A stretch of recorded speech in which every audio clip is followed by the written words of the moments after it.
அல்லேலூயா. அவர் மருத்துவ ரிப்போர்ட்டை மாற்றி போடுகிற ஆண்டவர். அல்லேலூயா. ரிப்போர்ட் என்ன வேணா சொல்லலாம், நம்முடைய கண்களுக்கு முன்பாக அந்த ரிப்போர்ட் இருக்கிறது. ஆனால் ரிப்போர்ட்டை கர்த்தர் மாற்றி இருக்கிறார். பிறக்கும்போதே பிள்ளை அற்புதத்தின் பிள்ளையாக கர்த்தர் பிறக்கும்படி செய்திருக்கிறார். ஆமென். அல்லேலூயா. இதை விட கர்த்தர் நம்மோடு கூட இருக்கிறாருங்கிறதுக்கு வேறு ஒரு சாட்சி தேவையில்லை. இதுவே ஒரு பெரிய சாட்சி. ஆமென். அருமையான பிள்ளைகளை ஆண்டவர் ஆசீர்வதிப்பாராக. இப்பொழுதும் இந்த பெயர் சூட்டு விழாவை நம்ம எதனுடைய அடிப்படையில் செய்கிறோம் என்றால், பகுதி வாசிக்கலாம். லூக்கா 1ஆம் அதிகாரம் 63ஆம் வசனம். லூக்கா 1ஆம் அதிகாரம் 63ஆம் வசனம். அவன் எழுத்து பலகையை கேட்டு வாங்கி இவன் பேர் யோவான் என்று எழுதினான்.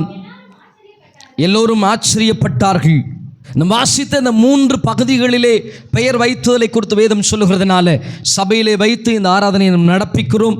இப்பொழுதும் நான் இந்த ஆராதனைக்குள்ளே தொடர்ந்து உள்ளே போக வேண்டும் என்று விரும்புகிறேன். அருமையான அதனுடைய தாயும் தகப்பனும் இப்படி முன்னாடி வந்துச்சிங்க அப்படின்னா சரி.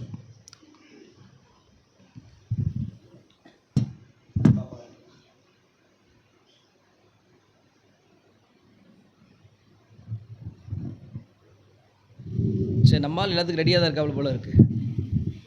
ஓகே, நீ பேசுறியா? ஓகே. வேதாகம பிரமாணத்தின்படியும் கர்த்தருடைய ஊழியனுக்குரிய அதிகாரத்தின்படியும் இந்த பிள்ளையினுடைய பெற்றோரிடத்திலே, அருமையான பாஸ்டரிடத்திலே, அருமையான மகளிடத்திலே சில காரியங்களை கேட்க வேண்டும் என்று விரும்புகிறேன். இந்த பிள்ளை தேவனால் கொடுக்கப்பட்டது என்பதை நீங்கள் விசுவாசிக்கிறீர்களா? ஆமென். தேவனால் கொடுக்கப்பட்ட இந்த இவை கர்த்தருக்காகவும் தேவனுடைய நாமத்தின் மகிமைக்காகவும் நீங்கள் பயன்படுத்துவீர்கள் என்பதை வாக்கு கொடுக்கிறீர்களா? ஆமென். இந்த சிறு பிள்ளை தொடங்கி அவள் வாலிப பிராயம் வரை கிறிஸ்துனுடைய வருகை பரியந்தம் அவள் கிறிஸ்துக்குரிய மனவாட்டியாய் வளர்க்கவும், எல்லா வகையிலும் தேவனுக்குரிய மகளாக அவள் நிற்கவும் நீங்கள் வேண்டிய ஆவணங்களை செய்வது கர்த்தருக்கு முன்பாக வாக்கு கொடுக்கிறீர்களா? ஆமென். நீங்கள் கொடுத்த வாக்கின்படி நான் இப்பொழுதும் இந்த பிள்ளையை கர்த்தருக்காக பிரதிஷ்டை பண்ண வேண்டும் என்று விரும்புகிறேன். அருமையான தாத்தா பாட்டிமார் வந்துருங்க.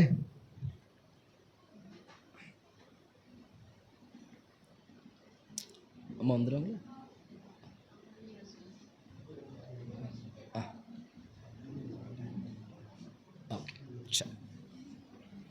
இப்பொழுதும் அருமையான பிள்ளைகள், நீங்களும் மேலே கூட வந்துடுங்க. மேலே வந்து இப்பொழுதும் இந்த பிள்ளைகள் கொடுத்த வாக்கின்படியும் தேவன் அவர்களுக்கு செய்த நன்மைகளுக்கும் ஈடாக அவர்கள் பிள்ளைகளுக்கு பெயர் வைக்க வேண்டும் என்று விரும்புகிறபடியால் நான் இந்த பிள்ளைக்கு மிராக்லின் பெனிட்டா என்று பெயரிடுகிறேன். மிராக்லின் பெனிட்டா, மிராக்லின் பெனிட்டா. ஆமாம். பிதா குமாரன் பரிசுத்த ஆவியின் நாமத்தினாலே நன்மையான மகள், தேவனுக்கேற்ற ஒரு மகளாக, கர்த்தருடைய அற்புதத்தின் விளங்குகிற மகளாக, மிராக்லின் பெனிட்டாவின் மீது இன்றிலிருந்து புதிய கிருபை வெளிப்படுவதாக, புதிய அபிஷேகம் வெளிப்படுவதாக, தேவ நன்மை வெளிப்படுவதாக. பிள்ளை வளர துவங்குகிற போதே இயேசுவானவர் ஞானத்திலும் வளர்த்திலும் தேவ கிருபையிலும் மனுஷ தெய்வம் வளர்ந்ததைப் போல பிள்ளை வளரட்டும் என்று ஜெபிக்கிறேன். பிதா குமாரன் பரிசுத்த ஆவியின் நாமத்தினாலே இந்த மகளை வாழ்த்தி ஆசீர்வதிக்கிறேன். கிருபை தங்கட்டும் என்று ஜெபிக்கிறேன். இயேசுவின் நாமத்தில் ஜெபிக்கிறோம் நல்ல பிதாவே. செல்லாங்க, முன்னாடி வாங்க. சொல்லுங்க.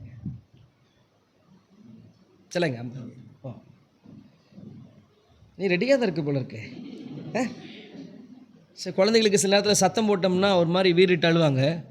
இது சத்தத்திலே வளர்ந்ததுனால, தேவ சத்தத்திலையும் சபையினுடைய சத்தத்திலும் வளர்ந்தபடினால் அவளுக்கு எந்த பயமும் இல்லை. விசேஷமாய் அருமையான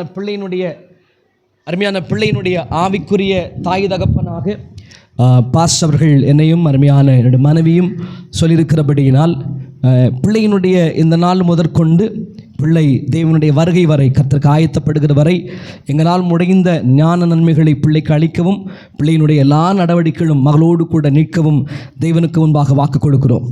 பொதுவாகவே ஒரு பெயர் சூட்டு விழாவில் ஒரு ஆவிக்குரிய தாய் தகப்பனை தேர்ந்தெடுப்பார்கள். இன்னைக்கு கொஞ்சம் புதுசாக அவளுக்கு ஒரு ஆவிக்குரிய 2 அண்ணன்மாரையும் இந்த இடத்திற்குள்ளே நான் சேர்த்து கொடுக்க வேண்டும் என்று விரும்புகிறேன். அதனால் குடும்பமாக அந்த மகளுடைய ஆவிக்குரிய வளர்ச்சிக்கு நேராக எதையெல்லாம் செய்ய வேண்டுமோ அதை செய்வதற்கு வாக்கு கொடுக்கிறோம். இப்பொழுதும் நம் கரங்களை உயர்த்தி அருமையான அந்த குடும்பத்திற்கு நேராக தேவரீர் பிள்ளைகளை ஆசீர்வதிக்கும்படி, தெய்வ பிரசன்னம் பிள்ளைகள் மேலே உண்டாகும்படி எல்லாம் கொஞ்ச நேரம் கர்த்தரை நல்ல ஸ்தோத்திரம் பண்ணுங்க. அவருடைய இருதயத்திலிருந்து கர்த்தர் என்னென்ன வாக்குத்தத்தங்கள் உங்களுக்கு ஞாபகப்படுத்தினாரோ, என்னென்ன வாக்குத்தத்தங்களை கர்த்தர் சொல்கிறாரோ அந்த வாக்குத்தத்தங்களை ஒரு 2 நிமிஷம் சொல்லுங்கள் பார்க்கலாம். கர்த்தர் உங்களுக்கு சொல்கிற வாக்கு வாக்குத்தத்தங்கள் அந்த பிள்ளைகளுக்கு நேராக கைகளை உயர்த்தி உங்களுக்கு கர்த்தர் ஞாபகத்தில் கொண்டு வருகிற எல்லா வாக்குத்தத்தங்களை அறிக்கையிட ஆரம்பிங்க. ஹல்லேலூயா, ஹல்லேலூயா. ஓ மை நன்றியோடு கூட உம்மை துதிக்கிறோம், நன்றியோடு கூட உம்மை துதிக்கிறோம். ஹல்லேலூயா. ரான்ஸ்பெனா ரைபாலா தியோதரப நாந்தரபரபு. அன்றே இப்பொழுதே நீ ஆசீர்வாதமாக இருப்பாய். நான் உன்னை ஆசீர்வதிக்கவே, ஆசீர்வதித்து பெருகவே பெருக பண்ணுவேன். அன்றே நான் உன்னை மேன்மைப்படுத்துவேன். பூமியில் சகல ஜாதிகளும் உன்னை மேன்மையாக வைப்பேன். உனக்குள்ளும் உன் வம்சம் ஆசீர்வதிக்கப்படும் என்கிற வார்த்தையின்படி அன்றே சொல்லப்பட்ட எல்லா வாக்குத்தத்தங்களின்படி இந்த குடும்பத்தாரை பிதா குமாரன் பரிசுத்த ஆவியின் நாமத்தினாலே வாழ்த்தி ஆசீர்வதிக்கிறோம். ஆண்டவரே, பிரியாத தேவ பிரசன்னம் பிள்ளைகளுடைய எல்லைகளை நடப்பிப்பதாக எல்லா வகையிலும் கர்த்தர் ஆசீர்வதிப்பீராக. இம்மட்டும் எங்களோடு கூட இருந்ததற்காக நன்றி. தொடர்ந்து இருக்கிற வேலைகளை கர்த்தர் பொறுப்பெடுத்துக் கொள்ளும். இயேசுவின் நாமத்தில் ஜெபிக்கிறோம் நல்ல பிதாவே.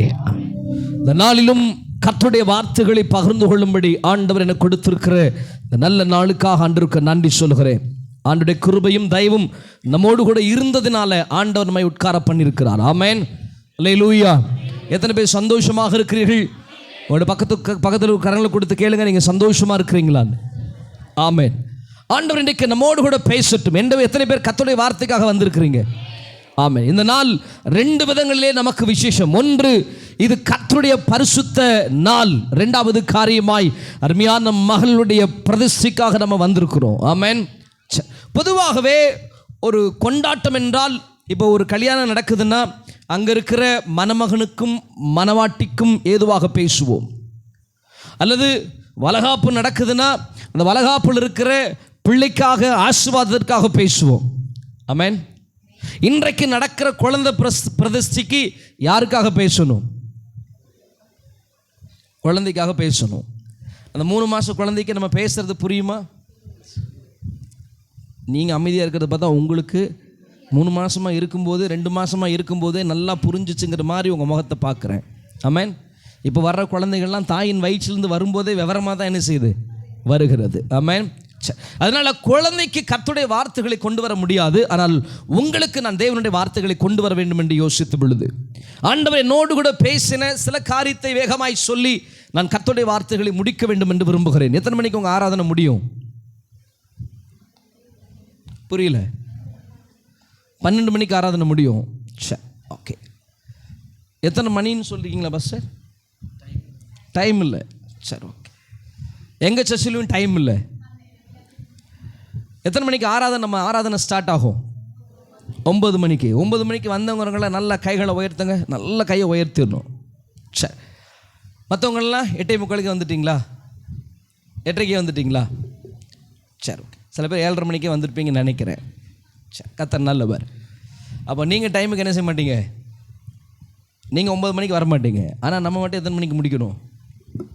ஞாயிற்றுக்கிழமை நாள் அது கர்த்தருடைய நாள். ஆமென். இப்போ அந்த நாளில் எப்போ ஆராதனை முடிப்போமோ அப்போ தான் என்ன செய்வோம்? ஆராதனை முடிப்போம். வாரம் ஃபுல்லாக உங்களுக்கு வாரத்தினுடைய முதல் நாள் யாருக்குரியது? கர்த்தருக்குரியது. ஆமென், அல்லேலூயா. நீங்கள் எத்தனை முறை வாட்ச் பின்னாடி இதை வச்சுருக்கீங்களா, முன்னாடி இதை வச்சுருக்கீங்களா? இல்லை, எங்களுக்கு தான் வாட்ச் வச்சுருக்கோம். நானும் பாஸ்டர்லாம் ரொம்ப தெளிவு. எங்கள் வாட்ச் யாருக்குரியது? அன்றைக்கி நாங்கள் தான் டைம் பார்க்கணும், முடிக்கலாமா முடிக்க வேணாமான்னு. சரி, ஆண்டவர் நம்மோடு கூட பேசுவாராக. நான் நிறைய வார்த்தைகளை எடுத்து வைத்த ஆண்டவரை எதை உங்களுடைய ஜனங்களோடு கூட பேச விரும்புகிறீங்க? ஆசீர்வாதமான வார்த்தைகள், வாக்குத்தத்தமான வார்த்தைகள், இது எல்லாவற்றையும் நான் யோசித்து கொண்டிருந்த பொழுது ஆண்டவர் என்னோடு கூட பேசின ஒரு வேத பகுதியை நான் உங்களோடு கூட பகிர்ந்து கொண்டு நான் ஜெபிக்க விரும்புகிறேன். உங்களுடைய வேத தியானத்திற்கென்று யாத்திராகமத்தின் புஸ்தகம் 33ஆம் அதிகாரம் 33ஆம் அதிகாரத்தினுடைய 14ஆம் வசனம். அதற்கு அவர், என் சமூகம் உனக்கு முன்பாக செல்லும், நான் உனக்கு இளைப்பாறுதல் தருவேன் என்றார். பொதுவாகவே வண்டி வாங்கின உடனே இல்லை நம்ம ஏதாவது ஒரு புதிய காரியத்தை செய்கிற போது இந்த வசனம் நமக்கு பழக்கமான ஒன்று. நம்ம எங்கே போனாலும் சொல்கிற ஒரு வார்த்தை, ஆண்டவரே நீர் எனக்கு முன்பாக என்ன செய்யும் போங்கன்னு சொல்கிற ஒரு வார்த்தை. இந்த வாக்குத்தத்தம் எத்தனை பேருக்கு பிடிக்கும்? ஆமென். பொதுவாகவே வண்டியில் எழுதணும் அப்படின்ன உடனே நம்ம எழுதுகிற ஒரு வார்த்தை, ஒரு வாக்குத்தத்தம், என் சமூகம் உனக்கு முன்பாக செல்லும் என்கிற வார்த்தையை நாம் எழுதுகிறோம். இன்றைக்கு நான் உங்களோடு கூட பேச விரும்புகிற செய்தியினுடைய தலைப்பு என்னவென்றால், தேவ பிரசன்னத்தை இழந்து போன 3 பேரை காண்பிக்க வேண்டும் என்று விரும்புகிறேன். ஆண்டவர் இன்றைக்கு உங்களோடு கூட எதை குறித்து பேச வேண்டும் என்று சொன்னார்?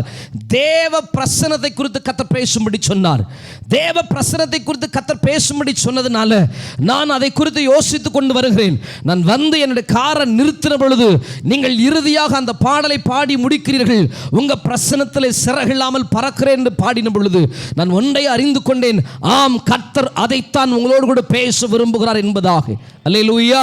ஒருவேளை புதிதாக வந்திருக்கிறவங்களுடைய கரங்களை உயர்த்துங்கள். நான் இன்னைக்கு தான் புதுசாக வந்திருக்கிறேன் அப்படிங்கிற கொஞ்சம் கைகளை உயர்த்துங்க பார்க்கலாம். ஒருவேளை நீங்கள் அப்படி இருப்பீங்கன்னா நான் உங்களுக்கும் சற்று புரிகிற விதமாக உங்களோடு கூட நான் பிரயாணப்பட வேண்டும் என்று விரும்புகிறேன். இங்கே என்ன காரியம் நடக்கிறது என்றால், நீங்கள் யாத்ராகமத்தின் புஸ்தகம் 33ஆம் அதிகாரம் 33ஆம் அதிகாரத்தினுடைய 1ஆம் வசனத்தை வாசிக்க கேட்கலாம்.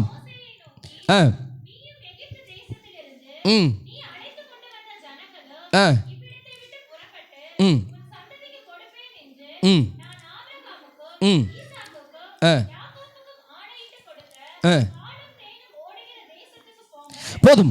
இந்த இடத்திற்குள்ளே நீங்கள் 32ஆம் அதிகாரத்தை வாசிக்கும் போது இப்பொழுது ஆண்டவர் மோசேயினிடத்திலே சொல்கிறார், மோசே, நீ ஜனங்களோடு கூட இருந்த காலம் போதும், இப்பொழுது நீ மலையின் மேலே ஏறி என் சமூகத்தில் வா, நான் உங்கள்கிட்ட பேச வேண்டும் என்று கர்த்தர் சொல்கிறார். தேவனுடைய வார்த்தை மோசேக்கு வந்த பொழுது மோசேயினுடைய ஜனங்களுடைய எண்ணிக்கை திரள் என்னவென்றால், புருஷர்கள் மாத்திரம் 6 லட்சம் பேர். இங்கே பெண்கள் கூட்டம் அதிகமா, ஆண்கள் கூட்டம் அதிகமா என்றால் பெண்கள் அதிகமாக இருக்கிறோம். எல்லா இடத்துலையும் மெஜாரிட்டி யார் தான்? பெண்கள் தான். குடும்பத்தில் யார் மெஜாரிட்டி? குடும்பத்தில் யாருங்க மெஜாரிட்டி? அது அவங்கவுங்க குடும்பத்தை பொறுத்தது. அடி வாங்கிறதும் அடிக்கு தப்பு வைக்கிறதும் அது அவர்களுடைய குடும்பத்தை பொறுத்த ஒன்றாக இருக்குது. பொதுவாகவே எல்லா குடும்பங்களிலும் பெண்களுடைய கை ஓங்கி இருக்கிறதை பார்க்கிறோம். எத்தனை பெண்கள் அதை ஒத்துக்கொள்கிறீர்கள்? அவங்கள விட்டுருவோம். எத்தனை சகோதரமார் ஒத்துக்கிறீங்க, எங்கள் குடும்பத்தில் எங்கள் பெண்ணுடைய கை தான் ஓங்கி இருக்கு அப்படின்னு? அது எப்படி பாஸ்டர் ஒத்துக்க முடியும்? அப்போ ஒத்துக்கலாம், நான் என்ன செய்ய முடியாது? ஒத்துக்க முடியாது. நல்லா கவனிங்க. ஏன் பெண்களுடைய கை ஓங்கி இருக்கிறது என்றால், புத்தியுள்ள ஸ்திரீ தன் வீட்டை என்ன செய்கிறாள்? எவர்கள் கட்டடங்களை கட்டுகிறார்களோ அவர்களே அதற்கான அதிகாரமுடையவர்களாகவும் இருக்கிறார்கள். ஆமென், அல்லேலூயா. நான் அதுக்குள்ளே போக விரும்பல. சரி, என்ன காரியம் நடக்கிறதுன்னா, தேவனாகி கர்த்தர் அவர்களை எகிப்திலிருந்து வெளியே கொண்டு வருகிறார். எகிப்திலிருந்து வெளியே கொண்டு வந்ததுக்கப்புறம் இப்போ புருஷர்கள் 6 லட்சம் பேர், பெண்களோட கணக்குக்கு எண்ணிக்கைக்கு அளவில்லை. அதே மாதிரி இஸ்ரவேலை பொறுத்த வரைக்கும் நாம் இருவர் நமக்கு இருவர், நாம் இருவர் நமக்கு ஒருவர், நாமே இருவர் நமக்கு எதற்கு ஒருவர். ஆனால் இஸ்ரவேலர்கள் அப்படி இல்லை. அவர்களுக்கு மொத்தம் 12 பிள்ளைகள் இருப்பார்கள், 10 பிள்ளைகள் இருப்பார்கள், 14 பிள்ளைகள் இருப்பார்கள். இஸ்ரவேலுடைய எண்ணிக்கை பெருக காரணம் என்னவென்றால், அவர்கள் தேவனுடைய வாக்குத்தத்தத்தை அப்படியே நிறைவேற்றினார்கள். தேவனுடைய வாக்குத்தத்தம் என்ன? ஆதாமுக்கு ஆண்டு கொடுத்த வாக்குத்தத்தம் என்ன? நீங்கள் பலுகி பெருகி பூமியை நிரப்புங்கள். எந்த வாக்குத்தத்தத்தை ஆதாமும் ஏவாளும் பிடித்தார்களோ இல்லையோ, அவர்கள் இந்த வாக்குத்தத்தத்தை பிடித்து பூமி முழுதும் நிரப்பி இருக்கிறார்கள். ஆமென். தேவ திட்டம் என்னவென்றால், நாம் பலுகி பெருக தேவன் விரும்புகிறார். ஆமென். இப்போ இஸ்ரவேலர்கள் இந்த வாக்குத்தத்தை பிடித்துக் கொண்டு அவர் வீடுகளிலே 12 பிள்ளைகள் 16 பிள்ளைகள், அப்படி என்றால் சுமார் 20 லட்சத்துக்கும் மேற்பட்ட ஒரு ஜனத்திரளோடு கூட மோசே வருகிறார். அந்த ஜனங்களை நடத்துகிறார். மோசேக்கு இரவும் பகலும் ஒரு பெரிய வேலை இருந்து கொண்டே இருந்தது. நன்றாய் கவனியுங்கள். ஒரு சின்ன குரூப் இருக்கிற ஒரு சபைக்குள்ள எப்போது பார்த்தாலும் போராட்டம் என்றால், சபையினுடைய மேய்ப்பினுடைய வேலை என்னவென்றால் அங்கே இருக்கிற போராட்டங்களை தீர்த்து வைப்பதாக இருக்கிறது. பொதுவாகவே ஒரு மேய்ப்பனுடைய வேலை என்னன்னா, சின்ன சர்ச்சுக்குள்ள இருக்கிற ஒரு சின்ன பிரச்சனை நம்மளால தீர்க்க முடியல. இங்க 20 லட்சம் பேர் இருக்கிற இடத்திற்குள்ளே மோசேயினாலே அந்த பிரச்சனைகளை தீர்க்க முடிஞ்சிருக்குன்னு நினைக்கிறீங்க? எப்பொழுது பார்த்தாலும் அங்கே ஒரு போராட்டம் இருந்து கொண்டே இருந்திருக்கும். எப்பொழுது பார்த்தாலும் ஜனங்கள் தங்களுக்குள்ளே போட்டியிட்டு கொண்டிருப்பார்கள். அதுவும் சொல்ல வேண்டுமானால், இஸ்ரவேலர்களுக்கு எப்பொழுதும் தங்களுக்குள்ளே சண்டையிட்டு கொண்டிருப்பதும் முறுமுறுத்து கொண்டிருப்பதும் ஒரு இயல்பான ஒன்றாக இருக்கிறது. இஸ்ரவேலுடைய குணாதிசயத்திலே அவனுடைய கொழுப்பு கொஞ்சம் அதிகமாக இருந்ததுனால தான் ஆண்டவர் அவர்களுக்கு கொழுப்பில்லாத காடைகளை கர்த்தர்களுக்கு கொடுத்தார். கொழுப்பு உள்ளே இருந்தபடியினால் அவன் எப்போது முறுமுறுக்கிறவனாகவும் சண்டையிடுகிறவனாகவும் போராட்டம் பண்ணுகிறவனாகவும் இருந்தான். தனக்குள்ளே சண்டையிட்டவன் ஒரு கட்டத்திற்கு மேலே யாரோடு கூட சண்டையிடுகிறவனாக மாறிப்போனான். தேவனோடு கூட சண்டையிட்டான், மோசேயோடு கூட சண்டையிட்டான். ஜனங்கள் மட்டும்தான் அப்படி இருக்கிறாங்கன்னா இல்லை, அங்கே இருந்த மூப்பர்களும் மிக முக்கியமான பிரபுக்களும் மோசேயோடு கூட சண்டையிடுகளாக என்ன செய்தார்கள்? இருந்தார்கள். எந்த அளவுக்கு சண்டை என்றால் அவர்கள் சொன்னார்கள், கர்த்தர் உன்னோட மட்டும்தான் பேசுவாரா, எங்களோட என்ன செய்ய மாட்டாரா, பேச மாட்டாரான்னு அவ்வளவு பெரிய கோபமும் ஆங்காரமுடையவர்களாக இருந்தார்கள். பல நேரங்களிலே ஒரு காரியத்தை உங்களுக்கு சொல்ல வேண்டும் என்று விரும்புகிறேன். சில நேரங்களிலே கர்த்தர் நம்மை ஒரு சபைக்குள்ளே கொண்டு வந்து வைத்திருக்கிறார், ஒரு மேய்ப்பனுக்கு கீழே கர்த்தர் கொண்டு வந்து வைத்திருக்கிறார். நாம் எவ்வளவு பெரிய ஆட்களாக இருந்தாலும் நம்மை ஒரு மேய்ப்பனின் கீழே ஆண்டவர் அடங்கி நடக்கும்படியே கர்த்தர் சபைக்குள்ளே கர்த்தர் கொண்டு வந்து வைத்திருக்கிறார். ஆமென், அல்லேலூயா. ஒரு நாளே நம்ம கட்டுப்பாடற்றவளாக இருந்தோம், ஆனால் ஆண்டவர் கட்டுப்பாடற்ற நம்மை இப்ப கட்டுப்பாடுக்குள்ள உள்ள கொண்டு வரணும்னு நினைச்சாரு. அதற்காக தான் சபைக்குள்ள நம்மை கர்த்தர் கொண்டு வந்திருக்கிறார். சபை என்ன செய்கிறது, நம்மை கட்டுப்பாடுக்குள்ளே கொண்டு வருகிறது. வேதம் சொல்லுகிறது, சகலமும் நல்லொழுக்கமாயும் கிரமமாயும் இருக்கட்டும் என்று வேதம் சொல்லுகிறது. ஆவியானவர் வெறுமையினுடைய ஆவியானவர் அல்ல, ஆவியானவர் ஒன்றுமற்றவனுடைய ஆவியானவர் அல்ல, ஆவியானவர் ஒழுங்கும் கிரமத்தினுடைய ஆவியானவர். நம்மை ஆவியானவர் என்ன செய்யறார், கண்ட்ரோல் பண்ணுகிறார். இங்க இருக்கிற எத்தனை பேரை ஆவியானவர் கண்ட்ரோல் பண்றாரு? ஆமென். ஆவியானவர் கண்ட்ரோல் பண்ணார்னா ரெண்டு பேரில் ஒருத்தர் தான் இருக்க முடியும். ஒன்று கோபம், இல்லையானால் ஆவியானவர். இப்போ நான் உங்களை பார்த்து கேட்குறேன், உங்களை கோபம் கண்ட்ரோல் பண்ணதான் ஆவியானவர் கண்ட்ரோல் பண்ணுறாரா? ஆவியானவர் தான் நம்மளை என்ன செய்யணும், கண்ட்ரோல் பண்ண. சில நேரங்களில் கட்டுக்கடங்காத கோபம், சில நேரங்களில் முன் கோபம். சில பேர் சொல்லுவாங்க, எனக்கு கோபம் வந்துருச்சுன்னா நான் என்ன பண்ணுறேன்னே. சில பேர் இந்த இடத்துக்குள்ள இருக்கிறீங்க, ஆவியானவர் உங்களை கண்ட்ரோல் பண்ணுன்னா உங்கள் கோபத்தை முதலாவது ஆவியானவர் தம்முடைய கண்ட்ரோலுக்குள்ளே கர்த்தர் கொண்டு வரணும். ஆமென். ஏன் கோபம் வருதுன்னா உள்ள இருக்கிற சுயம், உள்ள இருக்கிற மாம்சம் இது என்ன செய்யுது, நான் எல்லாவற்றையும் அடக்கி ஆள்வேன் என்பதாக சொல்லுகிறது. அப்ப நமக்குள்ள இருக்கிற சுயம் என்ன செய்யப்படணும், உடைக்கப்படணும். நன்றாய் கவனியுங்கள். இந்த இடத்துக்குள்ளே நடக்கிற காரியம் என்னவென்றால், ஜனங்களுக்குள்ளே கொழுப்பு மிகுந்தபடியினால், ஜனங்களுக்குள்ளே தங்களை குறித்த சுயம் இருந்தபடியினால் அவர்கள் ஜனங்களுக்குள்ளே சண்டையிட்டார்கள். அதோடு யாரோடு கூட சண்டையிட்டார்கள், மோசேயோடு கூட சண்டையிட்டார்கள். மோசேக்கு இவருடைய சண்டையை திருப்பதே என்னவாக இருந்தது, வேலையாக இருந்தது. பொதுவாகவே மேய்ப்பனுக்கு ஒரு வேலை எப்பொழுதுமே ஒன்று இருந்து கொண்டே இருக்க வேண்டும் என்றால் அது தேவ சமூகத்தில் நிற்கிற ஒன்றாக இருக்கணும். அப்ப ஜனங்கள் என்ன செய்யணும், இதே காரியம் ஆதியாகம அப்போஸ்தலர் புத்தகம் 6ஆம் அதிகாரத்தை வாசிக்கும் போது, வேதத்தை வாசிக்க வேண்டாம், நேரமில்லை, நான் வேகமாய் கடந்து போக வேண்டும் விரும்புகிறேன். அப்போஸ்தலர் புத்தகம் 6ஆம் அதிகாரத்துக்குள்ளே சபையிலே சாப்பாடு போடுகிற ஒரு காரியம் வருகிறது. ஆமென். பொதுவாகவே சர்ச்சை ஏன் நம்ம லேட்டாக முடிக்கிறோம், தைரியமாக முடிக்கிறோம்னா முடிஞ்சதுக்கப்புறம் நமக்கு என்ன இருக்குது, சாப்பாடு இருக்குது, நம்ம சாப்பிட்டுட்டு போயிடுவோம் அப்படிங்கிறதுனால சாப்பாடு போட்டு முடிக்கிறோம். ஆதி திருச்சபைக்குள்ளே இவ்விதமான சாப்பாடு போடுகிற அனுபவம் வந்த பொழுது அங்கே என்ன நடந்தது அப்படின்னா, கிரேக்க விதவை பெண்கள் வந்து புகார் சொல்கிறார்கள் அப்போஸ்தலரிடத்தில்.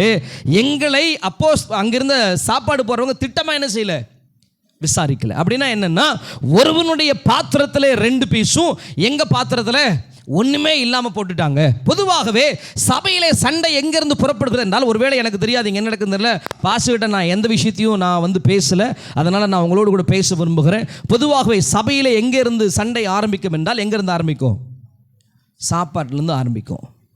ஏன்னா அவங்கள நல்லா பார்த்துக்கிறாங்க, எங்களை நல்லா என்ன பண்ணுறது இல்லை, அவங்களுக்கு நிறையா போடுறாங்க, எங்களை என்ன பண்ணுறது இல்லை, போடுறது இல்லைன்னு ஒரு சின்ன பொறி அங்கே இருந்து ஆரம்பிக்கும். அந்த குறைவு துவங்கி துவங்கி துவங்கி கடைசியிலே ஒரு கசப்பையும் வெறுப்பையும் சபைக்குள்ளே உள்ளே கொண்டு வரும். இப்படி உண்டான பொழுது அங்கே இருந்த அப்போஸ்தலர் எழும்பி சொல்கிறார்கள், உங்களுக்கு பந்தி விசாரிப்பு செய்கிறது எங்களுக்கு தகுதி அல்ல, எங்களுடைய வேலை என்னன்னா, நாங்கள் தேவ சமூகத்தில் என்ன செய்திருப்போம், காத்திருப்போம். நாங்கள் தேவ சமூகத்தில் காத்திருப்போம், நான் பரிசுத்த ஆவியினால் நிறைந்த சிலரை ஏற்படுத்துகிறேன் என்பதாக சொல்லி அங்கே ஸ்தேவானோடு கூட நிறைந்த ஒரு 7 பேரை பந்தி விசாரிப்பு செய்ய ஏற்படுத்தப்பட்டார்கள். அந்த 7 பேரும் யார் என்றால், பரிசுத்த ஆவியினாலே நிரப்பப்பட்டவர்கள். ஆமென். அப்ப சாப்பாடு போடுறதுக்கு என்ன அபிஷேகம் வேணும், சத்தமா சொல்லுங்க. நம்ம நினைக்கிறோம் பந்தி விசாரிப்பு செய்கிறது, சாப்பாடு போடுறது ஒரு சின்ன வேலை நினைக்கிறோம். ஆனா சபைக்குள்ள சாப்பாடு போடுறவங்களும் பரிசுத்த ஆவியும் நற்சாட்சி நிரம்பியவர்களாக இருக்க தேவன் விரும்புகிறார். ஆமென், அல்லேலூயா. அப்ப நீங்க சாப்பாடு பரிமாறுறீங்களா, சாப்பாடு போடுறீங்கன்னா நீங்க முந்தின நாளே ஜெபம் பண்ணி ஆயத்தமாகி சபைக்குள்ள வரணும். காரணம் என்னன்னா, உங்களால தான் சபைக்குள்ள அக்னியும் பற்ற வைக்கும், உங்களால தான் சபைக்குள்ள போராட்டமும் எழும்பும். ஆண்டவர் நம்மோடு கூட பேச விரும்புகிறார். ஆமென். இங்க என்ன காரியம் நடக்குதுன்னா, மோசேயோடு கூட சண்டை எடுக்கிற போது அப்ப மோசேயினுடைய கவனம் முழுதும் யார் மேல இருந்திருக்கணும், இஸ்ரவேல் மேல. ஏன்னா ஒரு 20 லட்சம் ஜனங்கள். அப்படியானால் இன்னைக்கு நம்ம சர்ச்சை கணக்கு எடுத்துட்டோம்னா, அன்னைக்கெல்லாம் இருந்ததை விட பெரிய சர்ச்சு யாருடைய சர்ச்சு, மோசேயினுடைய சர்ச்சு. ஸோ அவ்வளோ பெரிய சர்ச்சுக்குள்ள இருக்கிற ஒரு மேய்ப்பர் வேற எங்கேயும் யாருக்கும் போக வேண்டிய அவசியம் இல்லை. மோசே அவர்களுக்கு நடுவாக இருந்து அவர்களுக்குரிய எல்லாவற்றையும் செய்து இப்படியே போயிட்டு இருக்கும்போது எல்லாவற்றிலும் பிஸியாக இருந்த மோசையை பார்த்து கர்த்தர் சொல்றாரு, மோசே நீ 40 நாட்கள் என் சமூகத்தில் வந்து காத்துரு என்று கர்த்தர் சொல்கிறார். ஒருவேளை இன்றைக்கு ஆண்டவர் என்னோடு கூட பேசுவாரானால் நீ யார்ட்டையும் போய் பேசாத, நீ என் சமூகத்தில் வந்து அமர்ந்து கொள், நான் உன்னோடு கூட பேசுவேன் என்று கர்த்தர் சொல்லுவாரானால் நான் இதை செய்வதற்கு சற்று தாமதிப்பேன், நான் இதை செய்வதற்கு சற்று யோசிப்பேன். அன்றோ இவ்வளோ ஜனங்கள் இருக்கிறார்களே, இவன் முன்னாடியே ஒன்றுக்கும் கீழ்ப்படியாதவன், இவனை விட்டுட்டு போனா சபை சிதறடிக்கப்பட்டுருமே, சபையில ஜனங்க இருக்க மாட்டாங்களே அப்படின்னு நான் யோசிப்பேன். ஆனால் மோசே வேற எதை குறித்தும் யோசிக்கவில்லை. கர்த்தர் என்னிடத்தில் வா என்று சொன்ன பொழுது மோசேக்கு ஜனங்களை விட, மோசேக்கு ஜனங்களுடைய பிரசனத்தை விட, ஜனங்களுடைய போராட்டத்தை விட மோசேக்கு ஒன்று பெரிதாக இருந்தது, அதுதான் தேவ பிரசன்னம். ஒரு தேவ மனிதனுக்கு மிக முக்கியமான ஒன்று இருக்குமானால் அது எல்லாவற்றை விட தேவ பிரசன்னம்.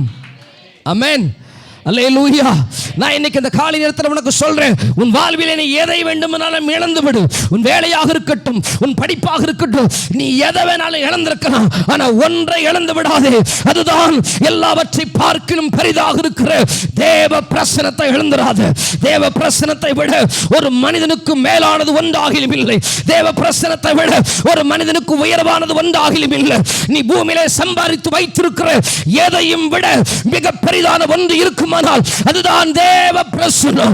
இந்த தேவ பிரசனத்துல தான் கர்த்தர் உங்களை என்னை உட்கார பண்ணியிருக்கிறார். ஆமென். இந்த தேவ பிரசனம் நமக்கு தேவை. மோசே இடத்துல கர்த்தர் எத்தனை நாட்கள் சொல்கிறார்? 40 நாட்கள் சொல்லுகிறார். மோசே வேற எதை குறித்தும் யோசிக்கவில்லை, தேவ சமூகத்தில் போயிட்டாரு. நீங்கள் தொடர்ந்து இருக்கிற அந்த 32ஆம் அதிகாரத்தை வாசிக்கும் போது ரொம்ப அழகான ஒரு வார்த்தை சொல்லுகிறது. 11ஆம் வசனம், 33ஆம் அதிகாரம் 11ஆம் வசனம். ஒருவன் தன் சிநேகிதனோடு பேசுவது போல கர்த்தர் மோசையோடு முகமுகமாய் பேசினார். தேவ பிரசனம் என்ன செய்யும் என்றால் முகமுகமாக மோசையோடு கூட பேசும். தேவ பிரசனம் என்னவென்றால் முகமுகமாக உன்னோடு கூட பேசும். தேவ பிரசனம் என்ன செய்யும் என்றால் உன்னோடு கூட தன்னுடைய முகத்தை கர்த்தர் வெளிப்படுத்துவார், தன் சத்தத்தை வெளிப்படுத்துவார், தன் இருதயத்தை வெளிப்படுத்துவார். ஒருவன் தன் சிநேகிதனோடு கூட பேசுகிறதை போல கர்த்தர் உன்னோடு கூட பேசுவார். ஒருவேளை சில ஆண்டுகளுக்கு முன்பதாக அந்த அனுபவம் உன் எல்லைக்குள்ளே இருந்திருக்கலாம். சில வருடங்களுக்கு முன்பதாக ரட்சிக்கப்பட்ட புதிதிலே சொப்பனங்கள் மூலமாக, தரிசனங்கள் மூலமாக கர்த்தர் உங்களோடு கூட பேசியிருக்கலாம். தேவ சத்தம் உங்கள் காதுகளிலே தொனித்திருக்கலாம். ஆனால் இன்றைக்கு நான் கேட்கிறேன், அதே அனுபவம் இப்பொழுது உங்களுக்குள் இருக்கிறதா? அன்றைக்கு வேறு எதையும் விட தேவ பிரசனம் உனக்கு பெரிதாக இருந்தது, தேவ சத்தம் உனக்கு பெரிதாக இருந்தது. நன்றாய் கவனியுங்கள். தேவ பிரசனத்திலே கர்த்தரும் மோசேயும் ஒருவர் பேசிக்கொண்டார்கள். உங்களால் அதை யோசிக்க முடிகிறதா? வானத்தையும் பூமியும் உண்டாக்கின ஆண்டவர் ஒரு மனிதனோடு கூட பேசுகிறார். ஒரு மனிதன் பேசுகிறது போல ஒரு ஃப்ரெண்ட் இன்னொரு ஃப்ரெண்டோடு கூட பேசுறது மாதிரி கர்த்தர் மோசேயோடு கூட பேசினார். அதுதான் தேவ பிரசன்னம். ஆமென். இந்த தேவ பிரசனத்தை இன்றைக்கு சபை இழந்திருக்கிறது. இன்றைக்கு சபை சடங்காச்சாரங்களாலும் வழக்கமான நடைமுறைகளாலும் தேவனோடு கூட பேசுகிற தேவ பிரசனத்தை அனுபவிக்கிற ஒரு முறையை இன்றைக்கு சபை இழந்திருக்கிறது. ஆனால் மோசே அந்த தேவ பிரசனத்தை இழந்து விடவில்லை, தேவனோடு கூட பேசினார். இப்ப நல்லா அந்த காரியத்தை யோசித்து பாருங்க. கர்த்தர் பேசுகிறார், மோசே அதற்கு பதில் கொடுக்கிறார். மோசே பேசுகிறார், கர்த்தர் அதற்கு பதில் கொடுக்கிறார். இதை விட ஒரு மனிதனுக்கு மிகப்பெரிய ஆசீர்வாதம் என்று வேறு ஒன்றாகிலும் இல்லை. கர்த்தர் ஒரு மனிதனோடு கூட பேசுற மாதிரி ஆசீர்வாதமான காரியம் ஒன்றாகிலும் இல்லை. கர்த்தர் நம்மோடு கூட பேசணும். ஆமென். தேவ பிரசன்னம் முகமுகமாக மோசையோடு கூட பேசுகிறது. நான் அந்த அனுபவத்தை யோசிக்கிறேன். அதை விட மிகச்சிறந்த அனுபவம் வேற என்ன இருக்கும்? நடந்து போகிற போது ஒரு நடிகரை பார்ப்பதற்கு ஒரு பெரும் திரள் கூட்டம் கூடினார்கள், திரண்டு வந்தார்கள். ஒரு அம்மா சொல்றாங்க, என் மகனை நஷ்டீடா கொடுத்து அந்த நடிகரை ரொம்ப கிட்டத்தில் பார்க்க வேண்டியது இருந்தது என்பதாக சொல்லுகிறார்கள். ஒரு தாய் சொல்லுகிறார்கள், நான் அவரை வீடியோ காலில் பார்த்தேன். வீடியோ காலில் பார்க்கும்போது என் மகன் அந்த காரியத்தை பண்ணியிருக்கிறான், அவன் என் மகன் செத்தாலும் பரவாயில்ல, அவர் திரும்ப வரட்டும்னு சொல்றாங்க. ஒரு நடிகனை பார்ப்பதற்கு ஒரு மொத்த ஜனக்கூட்டம் திரண்டு வந்து அதை காண்கிறார்கள். ஒரு நடிகனுடைய முகப்பிரசன்னம், நன்றாய் கவனியுங்கள், ஒரு நடிகனுடைய முகப்பிரசன்னம் 41 பேரை கொன்று போட்டது. ஆனால் தேவ பிரசன்னம் மரித்து கிடக்கிற உன்னை உயிரோடு கூட எழுப்பிவிடும். ஆமென். தேவ பிரசன்னம் செய்கிற காரியம் என்னவென்றால் உன்னை உயிரோடு கூட எழுப்பிடும். செத்த நிலைமையில் இருக்கிற உனக்குள்ளே தேவ பிரசன்னம் வருமானால் கர்த்தர் உன்னை உயிரோடு கூட எழுப்புவார். ஆமென். எலும்புகள் நிறைந்த பள்ளத்தாக்கிலே ஆண்டவர் தீர்க்கதரிசியை கொண்டு வந்து நிறுத்தின பொழுது ஆண்டவருடைய பிரசன்னம் அங்கே இறங்கினது. இப்போது கர்த்தர் கேட்கிறார், இந்த எலும்புகள் உயிரடையுமா? ஆண்டவரே, எனக்கு அது தெரியாதுன்னு சொன்ன பொழுது, நீ தீர்க்கதரிசனம் உரை என்று சொன்ன பொழுது அந்த தீர்க்கதரிசி தீர்க்கதரிசனம் உரைக்க ஆரம்பிக்கிறார். எலும்புகளுக்குள்ளே ஊன்கள் வந்தது, தசைகள் வந்தது, நரம்புகள் வந்தது, அவைகள் மாம்சமாய் நின்ற பொழுது கர்த்தர் கேட்கிறார், இவைகள் உயிரடையுமா? கர்த்தர் சொல்றாரு, இப்போ நீ தீர்க்கதரிசனம் உரை என்று சொன்ன பொழுது தீர்க்கதரிசனம் உரைக்கிறார். தீர்க்கதரிசனம் உரைத்த பொழுது காற்று 4 திசைகளிலிருந்து வந்து அவர்களுக்குள்ளே ஊடுருவி பாய்ந்தது. அப்பொழுது அவர்கள் உயிரடைந்து மகா சேனையாக மாறினார்கள். தேவ பிரசன்னம் உன்னை உயிரோடு கூட எழும்ப நிற்கும். ஆமென். தேவ பிரசன்னத்தை அனுபவிக்கிறதற்கான முதல் வழியை நான் உங்களுக்கு கற்றுக் கொடுக்கிறேன். அது தேவனுடைய ஞாயிற்றுக்கிழமை ஆராதனை. ஆமென். இங்கே வருகிற போது ஒரு ஆயத்தம் நமக்கு தேவை. கர்த்தர் மோசேயிட்ட தான் சொன்னாரு, நீ ஆயத்தப்பட்டு என் சமூகத்தில் வான்னாரு. இங்கே இருக்கிற எத்தனை பேர் இன்றைய ஞாயிற்றுக்கிழமை ஆராதனைக்கு நேற்றே ஆயத்தமானீர்கள்? எத்தனை பேர் ஜெபம் பண்ணினீங்க? ஆண்டவரே, நாளைக்கு நான் போகிறேன், கர்த்தருடைய ஊழியர்கள் கூட என்னோடு கூட பேசும் என்று எத்தனை பேர் காத்திருந்தீர்கள்? அந்த காத்திருப்பு உங்களுக்குள் இருக்குமானால் கர்த்தருடைய ஆவியானவர் உங்களோடு கூட பேசுவார். பாடுற பாடல் துவங்கி கடைசி ஜெபம் முடிக்கிற வரைக்கும் கர்த்தருடைய பிரசன்னம் அலை அலையா உன்னை மூடும். அதற்கு காரணம் பாஸ்டர் அல்ல, இங்கே நிற்கிற கர்த்தருடைய ஊழியன் அல்ல. நீ ஆயத்தமாகி வருகிற போது கர்த்தர் தம்முடைய பிரசன்னத்தை உன் மீது ஊற்றுகிறார். ஆமென். இன்னைக்கு பாஸ்டர் கொஞ்சம் டல்லா இருக்கிறாரு, சோர்வா இருக்கிறாரு, பலவீனமா இருக்கிறாரு. அவர் பலவீனமா இருப்பாரு. ஆனா நீ ஆயத்தமாய் வந்திருக்கிறதுனால உன் மேல தேவ பிரசன்னம் இறங்கும். ஆமென். இன்னொன்னு சொல்ல விரும்புறேன், தேவ பிரசன்னம் ஏதோ செய்தியின் நேரத்திலே ஆராதனை நேரத்திலே மட்டும் வருவதல்ல. துவக்க ஜெபம் செய்கிற போதே தேவ பிரசன்னம் உள்ளே வந்துவிடும். ஆமென். அல்லேலூயா.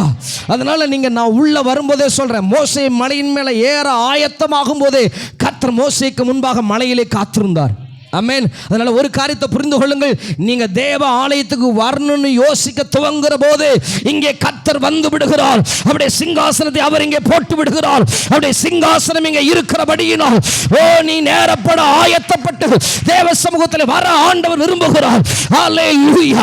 தயவு செய்து சொல்றேன், இந்த வாரத்தோடு கூட காலதாமதமாகி வருகிற காரியத்தை மாற்றிக்கொள்ளுங்கள்.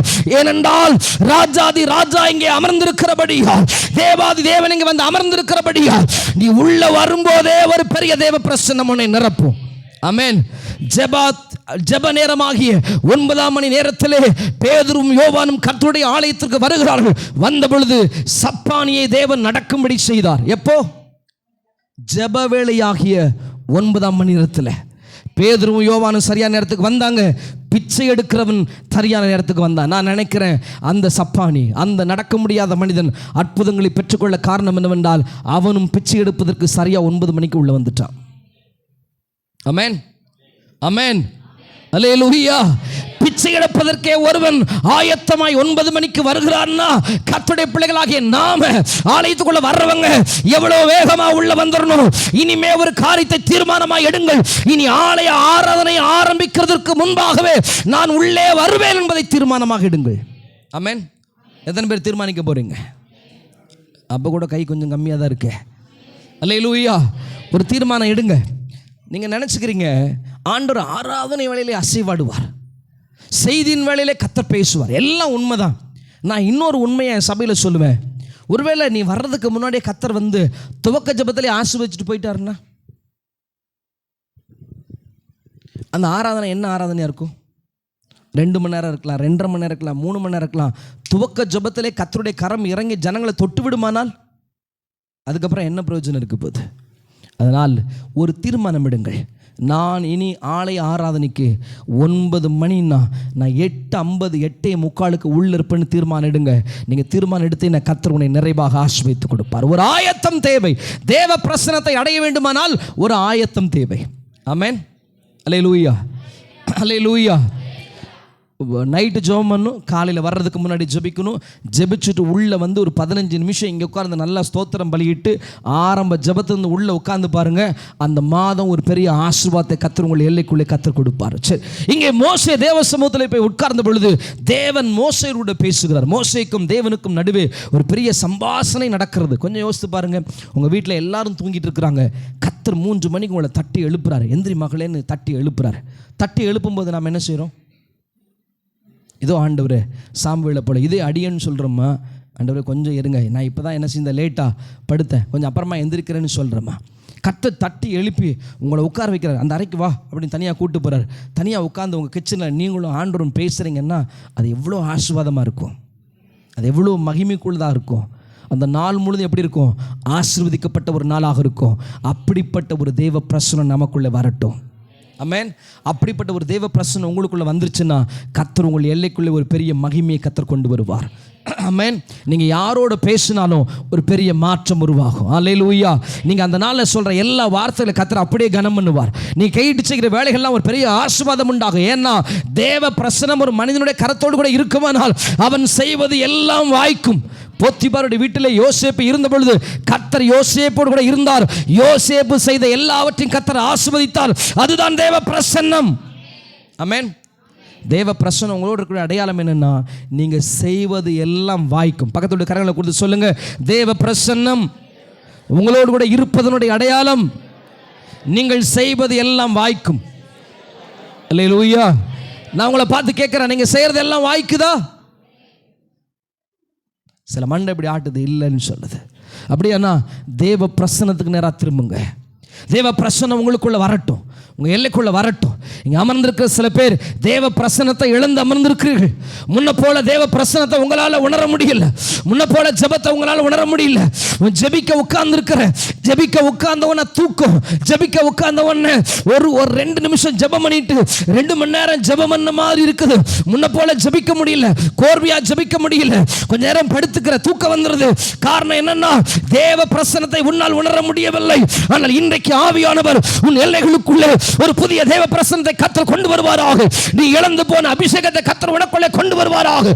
தேவனுடைய மகிமையை கர்த்தர் உனக்குள்ளே கொண்டு வருவாராக. தேவ பிரசன்னம் வந்து விடுமானால் கர்த்தர் உன்னோடு கூட பேசுவார். இங்கே கர்த்தர் மோசேயோடு கூட பேசுகிறார். நல்லா கவனிங்க.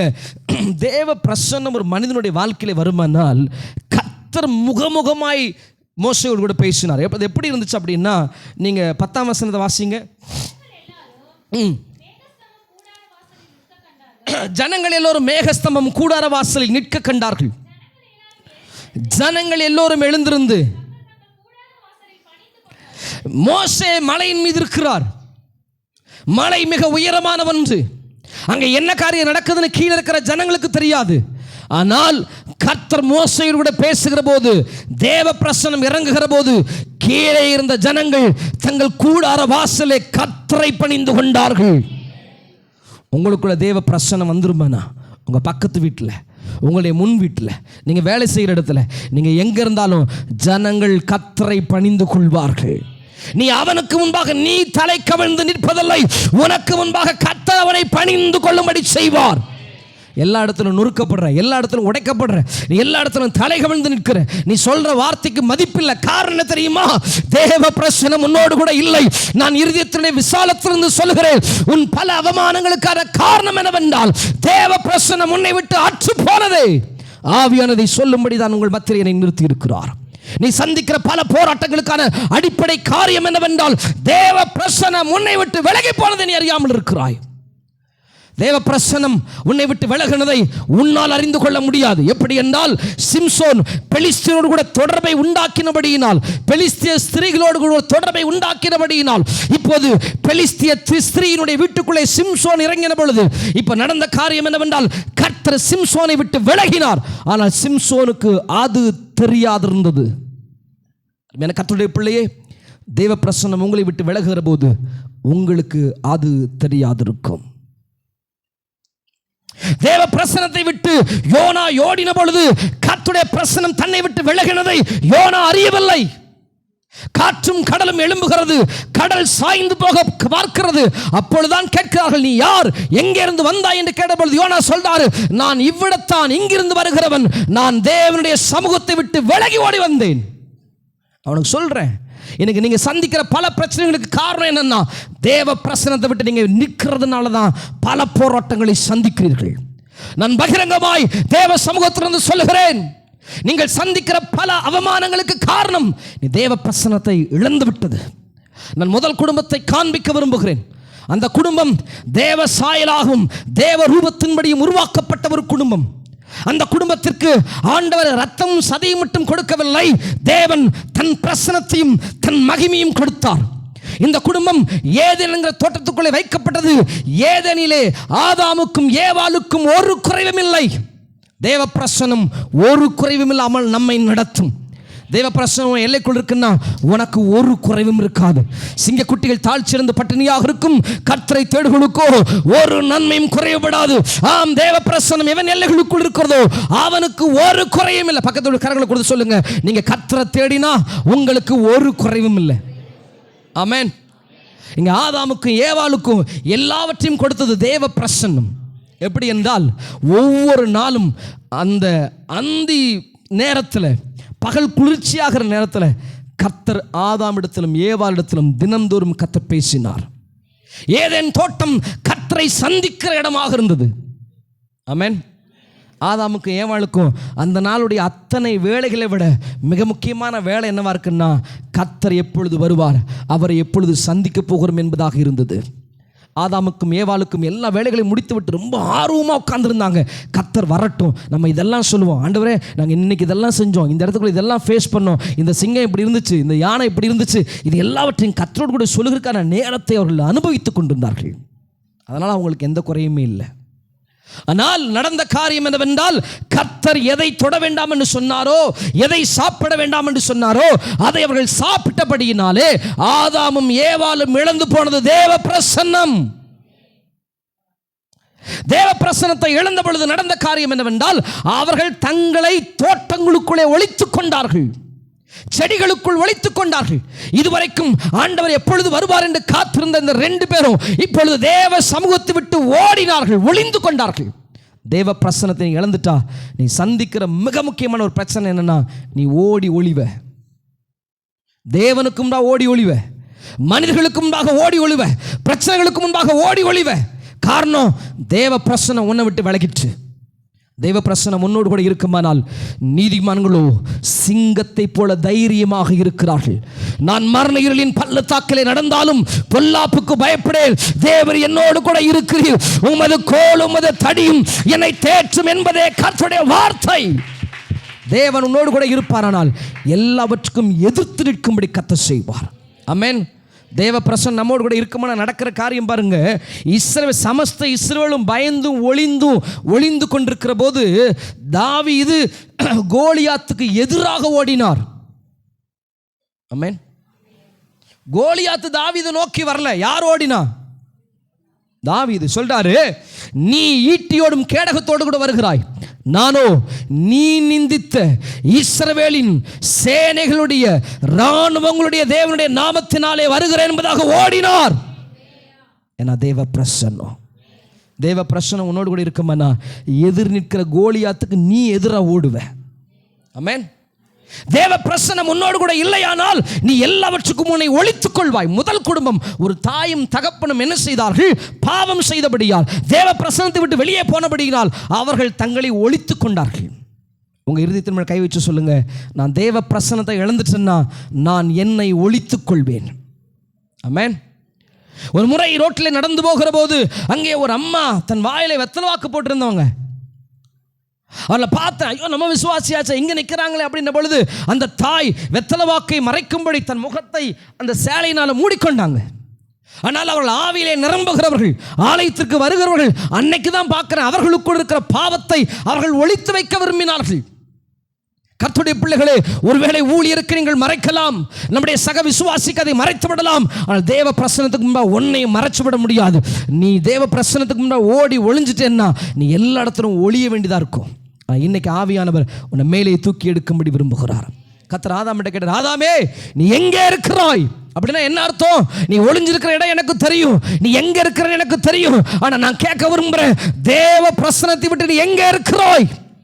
இந்த குழந்தை பிரதிஷ்டை நாளிலே அருமையான மகளை முன்வைத்து கர்த்தர் செய்த அற்புதங்களை எல்லாவற்றையும் நம்ம பார்த்திருக்கிறோம். பாஸ்டருக்காக எத்தனை ஆண்டுகளாக அநேகர் ஜெபித்திருப்பீர்கள், அநேகர் தேவ சமூகத்தில் கண்ணீர் வடிச்சிருப்பீங்க. உங்களுக்கு நடந்த அற்புதத்தை போலவே கர்த்தர் மகா பெரிய அற்புதத்தை உங்கள் ஊழியருக்கு கர்த்தர் நடப்பித்து ஒரு பெரிய மகிமையை ஆண்டவர் செய்து கர்த்தர் நிறுத்தி இருக்கிறாரே. இது கிருபை. ஆனா நான் உங்களை பார்த்து கேட்கிறேன், அது பெரிய ஆண்டுடைய கிருபை. ஆனா இந்த தேவ பிரசன்னத்தில் முன்னாடி நிற்க வேண்டிய நீங்க எங்க உங்களை ஒளிச்சு வச்சிருக்கிறீங்க? ஆதாமும் ஏவாளும் தங்களை ஒளித்து வைத்துக் கொண்டார்கள். ஆண்டவர் எங்கே இருக்கிறாய் என்று கேட்ட பொழுது, ஆண்டவரே நான் எங்க இருக்கிறேன்? உங்க சத்தத்துக்கு பயந்து ஒளிஞ்சிருக்கிறேன். இங்கே அமர்ந்திருக்கிற அருமையான கர்த்தருடைய பிள்ளையே, தேவ பிரசன்னத்தை நீ இழந்துட்டேன்னா நீ சொல்லுவ, ஆண்டவரே நான் உங்களுக்கு பயந்து ஒளிஞ்சிருக்கிறேன். நம்ம ஒளிய வேண்டியது பிசாசுக்கு முன்பதாக, நாம் ஒளிய வேண்டியது சாத்தானுடைய கூட்டத்துக்கு முன்பாக. ஆனால் நம்ம எங்கே ஒளிஞ்சிருக்கிறோம்னா தேவ சத்தத்திற்கு முன்பாக ஒளிஞ்சிருக்கோம். காரணம் என்னன்னா, தேவ பிரசன்னத்தை ஒரு முதல் குடும்பம் இழந்து போனது. இந்த இழந்து போனதனால் அடுத்து நடந்த காரியம் என்னவென்றால், அவர்கள் தோட்டத்தை விட்டு வெளியே என்ன செய்யப்பட்டார்கள்? துரத்தப்பட்டாங்க. தேவ பிரசன்னத்தை இழந்தன்னா நீ இருக்கிற இடத்தை விட்டு துரத்தப்படுவாய். நன்றாய் கவனியுங்கள். ஆண்டவர் உங்களோடு கூட இல்லைன்னா, நீங்க ஆண்டவரை விட்டு விலகி போயிட்டீங்கன்னா நீ இருக்கிற இடத்தை விட்டு துரத்தப்படுவாய் என்பதை ஞாபகத்தில் வைத்துக்கொள். நீ ஓட வேண்டும், ஓடிக்கொண்டே இருக்க வேண்டும். இங்கே ஆதாமும் ஏவாளும் தோட்டத்தை விட்டு வெளியே துரத்தப்பட்டார்கள். இதோட முடிஞ்சு போச்சானா? இதோட கூட முடியல. ஆதாமும் ஏவாளுக்கும் பிறந்த 2 பிள்ளைகளே, ஒருவன் கொலைகாரனாகவும் இன்னொருவன் சாகரவனாகவும் மாறி போனான். ஒரு முதல் குடும்பம் உடைந்தும் சிதறியும் போக காரணம் என்னவென்றால் தேவ பிரசன்னத்தை இழந்து போனது. நன்றாய் கவனியுங்கள். ஒரு சின்ன காரியமா நமக்கு தோன்றுகிறது, ஆனால் தேவ பிரசன்னம் ஒரு மனிதனுடைய வாழ்வில் இல்லையானால் அவன் தன் குடும்பத்தை இழந்து போகிறான், தன் எல்லைகளை இழந்து போகிறான். நீங்க தேவ பிரசன்னத்துக்குள்ள இருக்கிறீங்களா? தேவ பிரசன்னம் உங்களோடு கூட இருக்கிறது என்கிற தைரியம் உங்களுக்குள் உண்டாயிருக்கிறதா?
ஏலியின் சொல் கேட்டு என்ன செய்யவில்லை?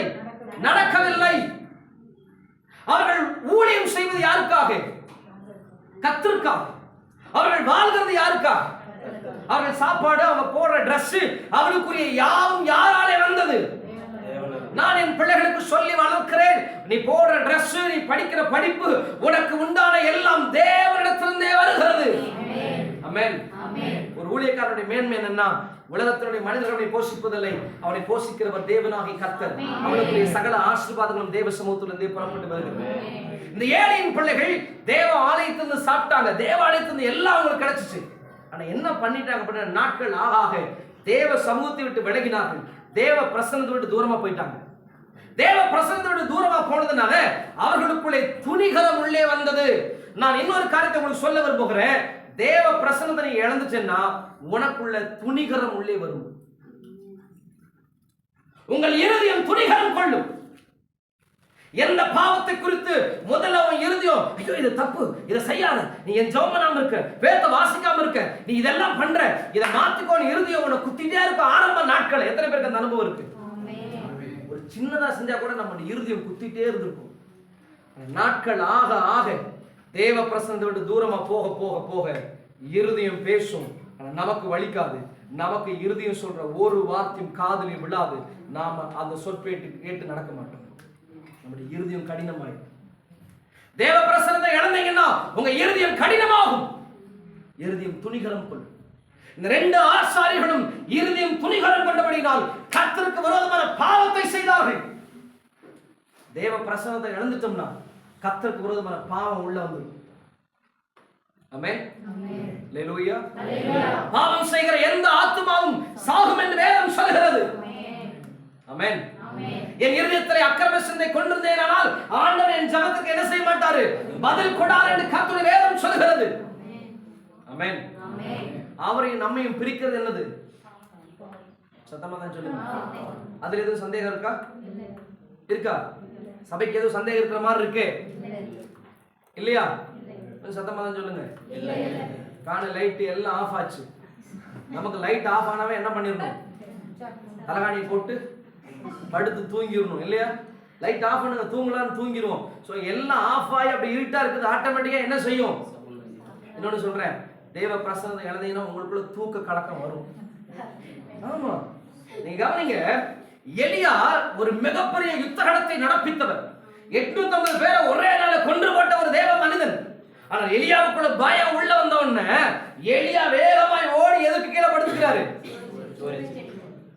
படுத்து தூங்க ஆரம்பிச்சாச்சு. நம்ம எத்தனை நாட்கள் தெரியல. சூரிய செடி கீழே பல நாட்கள் படுத்து கிடந்தால் தூங்கினார். தேவ சமூகத்தை விட்டு யோனா ஓடின பொழுது என்ன செய்தார்? கப்பலின் அடித்தட்டுல எந்த அளவுக்கு தூக்கம்னா கடல் கொந்தளிக்குது, கப்பலே என்ன செய்ய போகுது? கவட போகுது. நம்ம ஆளுக்கு என்ன பண்ணல? நம்ம ஆளுக்கு தெளிவே கிடையாது. அவ்வளவு பெரிய தூக்கம். எல்லாம் கவனிங்க, தேவ பிரசன்னத்தை நீங்க எழுந்துட்டீங்கன்னா உங்களை எரியாம ஒரு தூக்க கலக்கம் உங்களுக்குள்ள வரும். அது எங்க தெரியுமா வரும்? தேவனுடைய ஆலயத்துக்குள்ள வரும்போது உங்களுக்குள்ள வரும். முக்கியமா எந்த நேரத்துல வரும் தெரியுமா? எந்த நேரத்துல? நல்லா சொல்லுங்க. அந்த வேலையை தான் பாக்குறீங்க. ஒரு சொன்னார், எங்க அம்மாவும் எங்க பாஸ்டர் ஒண்ணு.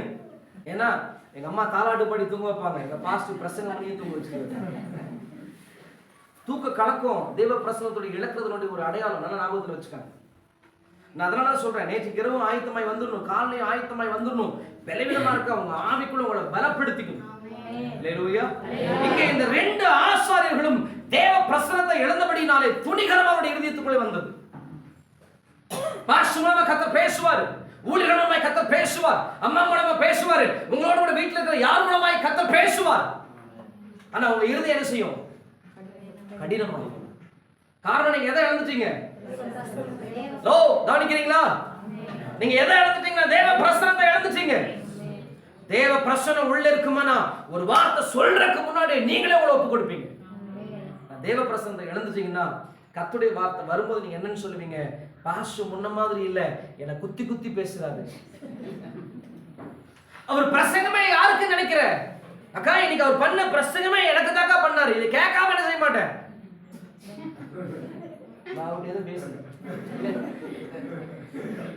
அவர் எனக்கு தான் பேசுறாரு. ஆம், உங்களுக்கு தான் ஆவியானவர் பேசுது. ஆமென்.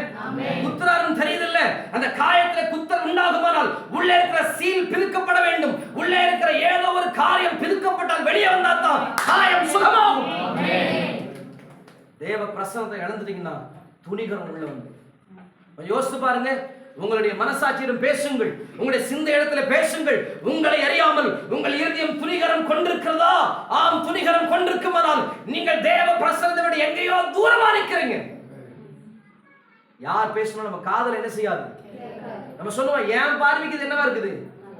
இன்னொரு வார்த்தை சொல்றேன், எனக்கு யாரை பத்தியும் கவலை இல்லை, நான் எனக்கு எது சரின்னு தோணுதோ நான் அதைத்தான் பண்ணுவேன்னு நீ சொன்னா உங்களை அறியாம ஒரு துணிகரம் உங்களுக்குள்ளே வருகிறது என்பது அர்த்தமா. ஏன்னா நம்மளை யாரும் என்ன பண்ண விரும்பல, நம்ம கண்ட்ரோல் பண்ண விரும்பல. நல்லா கவனிங்க. நான் முதல்ல சொல்லிட்டேன், ஆரம்பிக்கும் போதே சொல்லிட்டேன், ஆவியானவர் நம்ம என்ன செய்கிறவர். மலையாளத்துல சர்ச்சினுடைய பெயர் என்னது? பள்ளின்னு சொல்லுவாங்க. சில இடங்களுக்குள்ள பள்ளி என்று சொல்வார்.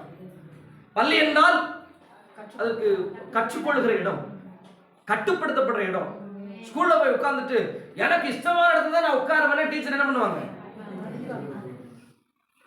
மயிலே அழகு மயிலே சூப்பர், அங்கதான் போய் உட்காரணும். இன்னும் வேற இடத்துல உட்காந்து போய் படுத்துக்கிறீ, அவன் படுக்க வச்சிருவாங்களா?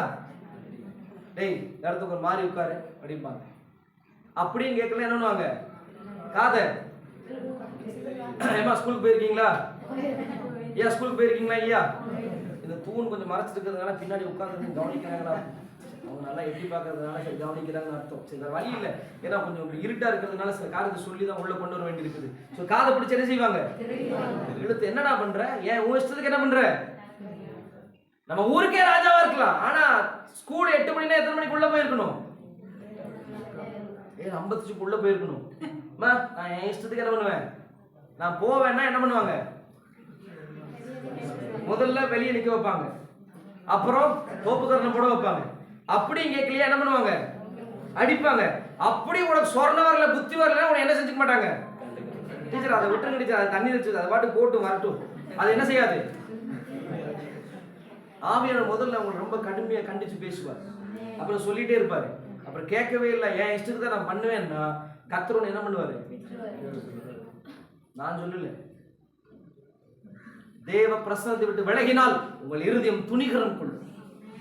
ரொம்ப தைரியமா பேசுவீங்க, உங்களுக்குள்ள அந்த குற்ற உணர்வு என்ன செய்யாது.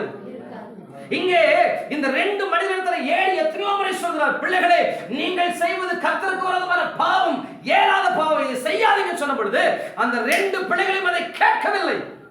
துணிகரம், ரொம்ப துணிகரமா கர்த்தருடைய ஆலயத்துக்குள்ள நடந்தாங்க. கர்த்தருடைய ஆலயம் துணிகரம் கொள்கிற இடம் அல்ல, அது இருதயத்தை உடைக்கிற ஒரு இடம். ஆமென், அல்லேலூயா. ஆண்டவரே பாவியாக என் மேல் இரக்கமாயிரும் என்று சொன்ன ஆயக்காரனை போல நீங்களும் நானும் வாழ ஆண்டவர் விரும்புகிறார். இங்க வந்த உடனே நம்ம இருதயம் அப்படிதான் இருக்கணும். அல்லேலூயா. கசப்பின் வேர் உள்ளே இருக்க கூடாது, துணிகரம் உள்ளே இருக்க கூடாது. அவரு எவ்வளவு நேரம் பிரசங்கம் பண்ணட்டும், பிரசங்கம் பண்றது அவர் வேலை, கேட்காம இருக்கிறது என் வேலை அப்படி நினைக்காது. கர்த்தர் தருணங்களை கொடுக்கும்போது பயன்படுத்திக் கொள்ளுங்க. இந்த 2 பேரும் இப்படியே துணிகரம் கொண்டிருந்தாங்க, கர்த்தருடைய வார்த்தை மீறி போனாங்க. இப்ப இந்த 2 பேரையும் தாண்டி என்ன நடக்குது அப்படின்னா, இவன் 2 பேரும் நல்லா வளர்ந்தவன், ஆசாரியனா இருக்க வேண்டியவன், தேவ சத்தத்தை எல்லாருக்கும் சொல்ல வேண்டியவங்க. ஆனா நடந்த காரியம் என்ன, அன்று ஒரு நாள் இரவு கர்த்தர் ஒரு சிறுவனை எழுப்புகிறார். பால் மறந்த ஒரு பிள்ளையை கர்த்தர் எழுப்பி அவனோடு கூட கர்த்தர் பேசுகிறார். ஆமென். சத்தம் வர வேண்டியது யாருக்கு, ஆசாரியனுக்கு. இவன் தான் எல்லோரையும் எச்சரிக்கை செய்ய வேண்டியவன், ஆனால் சத்தம் அவனுக்கு வரவில்லை. அவனை தாண்டி ஒரு சிறு இடத்திலே போகிறது. காரணம் என்னன்னா, அவனுடைய தேவ பிரசன்னத்தை விட்டு துணிகரமாக இருந்தபடியால் கர்த்தர் அவனை விளக்கி வேறொருவனை அவன் இடத்துக்கு கர்த்தர் கொண்டு வந்தார். நான் இன்னொன்னு சொல்றேன், தேவ பிரசன்னத்தை இழந்துட்டோம்னா அந்த துணிகரம் நம்மள அந்த இடத்துல இருந்து விளக்கி வேறொருவனை கொண்டு வரும். அவன் ரொம்ப சின்ன பையங்க, பால் மறந்த பிள்ளைங்க, அவெல்லாம் நான் பார்த்து டவுசர் போட்டவன், இவெல்லாம் கர்த்தருடைய வார்த்தையை சொல்றவனா? ஆமா, நீ துணிகரம் கொண்டால் கர்த்தர் உன்னை விளக்குவார், வேறொரு சிறுவனை கர்த்தர் இங்கே கொண்டு வருவார். ஆமென். நம்மளை வச்சுதான் ஏதோ செய்ய நினைக்கிறார். உன் வீட்டுக்குள்ள, உன் குடும்பத்துல, வேலை செய்யற இடத்துல, சபைக்குள்ளே உன்னை வைத்துதான் காரியம் நடக்கும் என்பது தேவ திட்டம். அந்த தேவ பிரசன்னத்தை விட்டு நீ விலகி துணிகரமாய் ஜீவித்தால் கர்த்தர் உன்னை விலக்கி அந்த இடத்துக்குள்ளே கர்த்தர் வேறு ஒருவனை கர்த்தர் கொண்டு வருவார். ஆமென். இப்போ அங்க ஒரு தீர்க்கதரிசி உருவாயிட்டார். காரணம் என்னன்னா, இந்த 2 பேரும் எதை இழந்துட்டாங்க, தேவ பிரசன்னத்தை இழந்தபடியினால் இப்போது ஆண்டவர் வேறொருவனை எழுப்புகிறார். அடுத்து நடந்த காரியம் என்னவென்றால், இப்போது இஸ்ரவேலுக்கும் அங்கிருந்த வேறொரு கூட்டத்துக்கும் ஒரு மிகப்பெரிய யுத்தம் நடக்கிறது. யுத்தத்திலே இஸ்ரவேல் தோற்று போவதை போல இருந்தபடியினால் எல்லோரும் யோசிக்கிறார்கள், ஒருவேளை உடன்படிக்கை பெட்டி வருமானால் நாம் என்ன பண்ணலாம், இந்த யுத்தத்தில் என்ன பண்ணலாம், ஜெயிச்சர் முடிவு செய்துட்டு எதை கொண்டு வர்றோம், உடன்படிக்கை பெட்டியை கொண்டு வந்த உடனே அங்கிருந்து அத்தனை எதிராளிகள் கேட்கிறார்கள். இதுவரைக்கும் இஸ்ரவேல் அவ்வளவு பெரிய சத்தம் என்ன பண்ணதே இல்லை, சொல்லுறாங்க, இவ்வளவு பெரிய ஆளவைக்கான இது வரைக்கும் பயந்து கடந்தவன், ஒளிஞ்சு கடந்தவன், இப்ப ஏன் இவ்வளவு ஆளவைக்கான சொன்னாங்க? வேற ஒண்ணும் இல்ல, அவருடைய உடன்படிக்கை பெட்டி அவர்கள் நடுவிலே வந்தபடியினால் அவர்கள் தேவனே வந்துட்டார் நம்ம ஆர்ப்பரிக்கிறாங்க. வேதம் சொல்லுகிறது, எதிராளுடைய இருதயங்கள் எல்லாம் பயந்து போனது, திகில் அடைந்தது. அப்ப அங்கிருந்து ஒரு மனுஷன் சொல்றான், பெலிஸ்தேரி திடன் கொள்ளுங்கள், நாம நமக்காக என்ன பண்ணுவோம், யுத்தம் பண்ணுவோம், பயப்படாத, அவரோட போய் சண்டை போடுவோம்னு கர்த்தருடைய உடன்படிக்கை பெட்டி உள்ளே வந்தும் அந்த யுத்தத்திலே இஸ்ரவேலர்கள் தோற்று முறிந்து விழுந்தார்கள். உடன்படிக்கை பெட்டி உள்ளே இருந்தும், நான் இப்படி சொல்ல விரும்புகிறேன், பகிரங்கமா சொல்ல விரும்புகிறேன், உடன்படிக்கை பெட்டி உன்னோடு இருந்தும், நீ உடன்படிக்கை பெட்டிக்குள்ள உள்ள இருந்தும் துணிகரம் உனக்குள்ள இருக்குமானா, தேவ பிரசன்னத்தை விட்டு விலகி இருப்பேன்னா கர்த்தர் உனக்காக யுத்தம் செய்ய மாட்டார். யுத்தத்திலே இஸ்ரவேலர்கள் முறிந்து விழுந்தார்கள். முறிந்து விழுந்த உடனே ஏலியிடத்தில் ஒருவன் வேகமாய் ஓடி வந்து சொல்கிறான், ஐயா, இஸ்ரவேலர்கள் எல்லாம் முறிந்து விழுந்தார்கள். ஏலி ஒண்ணுமே கவனிக்கல. அப்படியா? அவன் பார்வை மங்கி போனபடியால் அமர்ந்து கொண்டிருக்கிறான். என்ன நடந்துச்சு? இல்ல இஸ்ரவேலர்கள் எல்லாம் யுத்தத்திலே தோற்று போனார்கள். அப்புறம் உங்களுடைய 2 பிள்ளைகளும் என்ன செய்யப்பட்டார்கள் என்றால் சாகடிக்கப்பட்டு விட்டார். உங்களுடைய 2 பிள்ளைகளும் சாகடிக்கப்பட்டு விட்டார். ஏலி அப்படியே அமர்ந்திருக்கிறார். 3வது சொல்லுகிறான், உடன்படிக்கைப்பட்டி பிடிக்கப்பட்டது என்று சொன்ன பொழுது ஏலி தன் ஆசனத்திலிருந்து கீழே விழுந்து கழுத்து உடைந்து போய் மரித்து போனார். தேவ பிரசன்னத்தை இழந்தபடியினாலே இங்கே ஏலியும் மரித்து போகிறார். அங்கிருந்த 2 ஆசாரிகளும் மரித்து போகிறாங்க. இதோட முடிஞ்சு போச்சானே? இல்லை. இப்ப இந்த ஆசாரியிலே ஒருவனுடைய மனைவி ஒரு பிள்ளையை பெற்றெடுக்கிறாள். அப்பா செத்துட்டாரு, பிள்ளை சரியா பறக்கிறான். பிறந்த உடனே அவன் மனைவி அந்த பிள்ளையை தன் கரங்களை எடுத்துக்கொண்டு அந்த பிள்ளைக்கு பெயரிட்டால், இனி இந்த பிள்ளையினுடைய பெயர் இக்கபோத் என்று சொல்லப்படும். காரணம் என்னவென்றால் மகிமை இஸ்ரவேலை விட்டு அற்று போயிற்று. தேவ பிரசன்னத்தை இழந்த ஒரு குடும்பத்தில் ஒரு பெயரிடு விழா நடக்கிறது.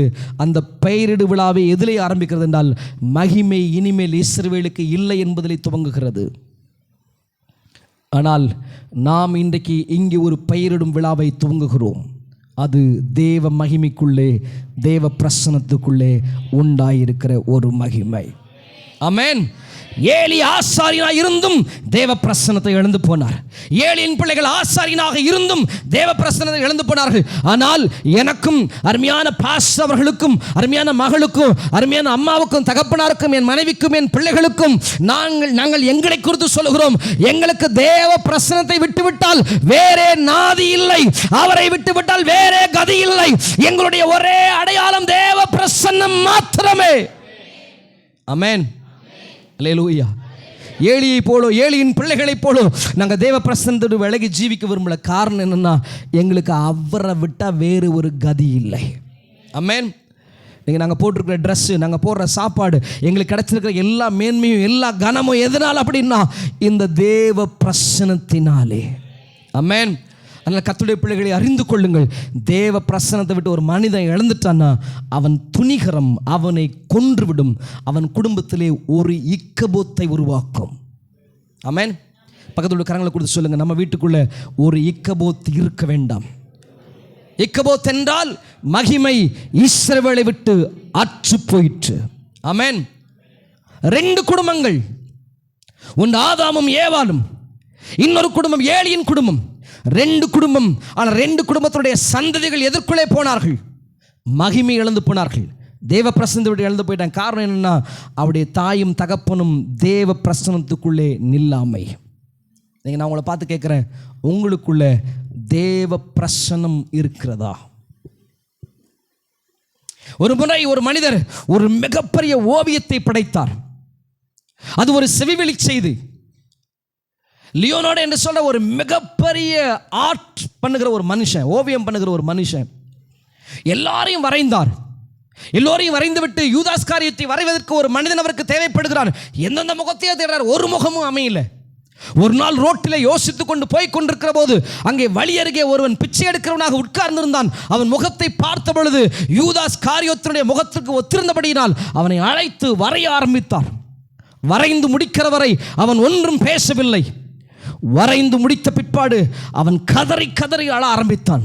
இப்போது இந்த மனிதர் கேட்டார், நான் வரைகிற வரை அமைதலாக உட்கார்ந்திருந்தாய், ஏன் இப்போது அழுகிறாய்? யூதாஸ் காரியத்துக்காக உன்னை வரைந்தபடி நான் அழுகிறாய் என்று கேட்டபொழுது அந்த மனிதன் சொன்னான், இல்லை ஐயா, சில ஆண்டுகளுக்கு முன்பாக நீங்கள் ஓவியத்தை வரைய துவங்கின பொழுது இதே விதமாக ரோட்டிலே தேடி வந்தீர்கள். அன்றைக்கு நான் நின்று கொண்டிருந்தேன், என்னை அழைத்து கொண்டு போய் இதோ இங்கே யோவானை வரைந்திருக்கிறேன் அல்லவா, இயேசுவின் பக்கத்திலே மார்பிலே சாய்கிற விதமாய் அந்த யோவானாக என் முகத்தை வரைந்தீர்கள். அங்கே இருக்கிறது யோவான்ல, அது என் முகம்.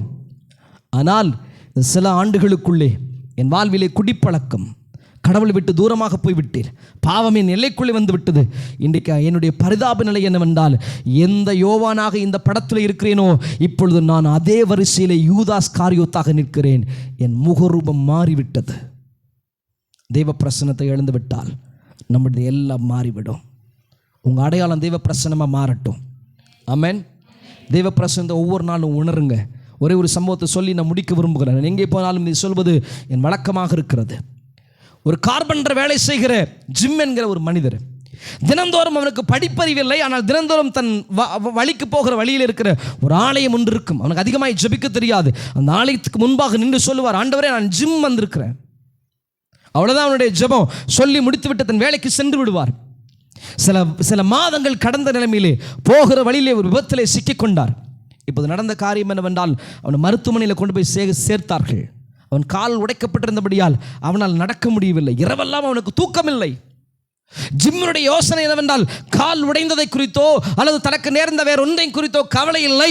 அவன் கவலையெல்லாம், ஐயோ பொழுது விடுகிற போதே நான் 8 மணிக்கெல்லாம் கர்த்தருடைய ஆலயத்தில் போய் நின்று, ஆண்டவரே நான் ஜிம் வந்திருக்கிறேன்னு சொல்லுவனே, என்னால் ஆலயத்துக்கு போக முடியலையே, தேவ பிரசன்னத்தை உணர முடியலையேன்னு இரவெல்லாம் புலம்புகிற ஒரு நிலைமை. புலம்பி அப்படியே அழுதுவாரே படுத்து உறங்கி விட்டார். சரியாக காலை 8 மணி அந்த அறைக்குள்ளே ஒரு மகிமை உட்பிரவேசித்தது. ஒரு பிரசனம் இறங்கினது. ஒரு சத்தம் மெல்லிய குரலிலே சொன்னது, ஜிம், நான் இயேசு வந்திருக்கிறேன். அல்லேலூயா. ஆமாம், தேவ பிரசனத்துக்குள்ளே நீங்கள் நின்றுட்டீங்கன்னா தேவ பிரசனம் உங்களை தன்னுடைய ஆளுகைக்குள்ளே கொண்டு வந்துவிடும். ஆமென். இந்த தேவ பிரசனத்தை உங்களால் உணர முடியுதா? இங்கே இருக்கிற எத்தனை பேர் தைரியமாக சொல்ல முடியும், நான் போய் ஜெபிக்கணும்னு முழங்கால் படி இட்ட உடனே ஆண்டவர் என்னோட கூட பேசுகிறாருன்னு எத்தனை பேரால் சொல்ல முடியும்? ஒருவேளை அந்த உணர்வை நீங்கள் இழந்திருந்தா இன்னைக்கு ஆவியானவர் உங்களை புதுப்பிக்கட்டும். நான் ஏதோ மகா பயங்கர சத்தமாக உங்களை பயமுறுத்தவோ அல்லது இதெல்லாம் உனக்கு நடக்க போதுன்னு சொல்லவோ நான் வரல. என் ஆண்டவர் ஒரு வியாகுலம் உள்ள இருதயத்தோடு கூட இந்த இடத்துல நிற்கிறார். காரணம், சிலர் தேவ பிரசனத்தை விட்டு தூரமாக நிற்கிறீர்கள். ஆண்டவன்கிட்ட சொல்கிறாரு, நீ முன்ன மாதிரி இல்லை பிள்ளை, நீ தூரமாக நிற்கிற, என் பிரசனத்தை விட்டு தூரமாக நிற்கிற, என் சமூகத்தை விட்டு தூரமாக நிற்கிற, உன் இருதயத்தை நீ கடினமாக்கிட்டே இருக்கிற.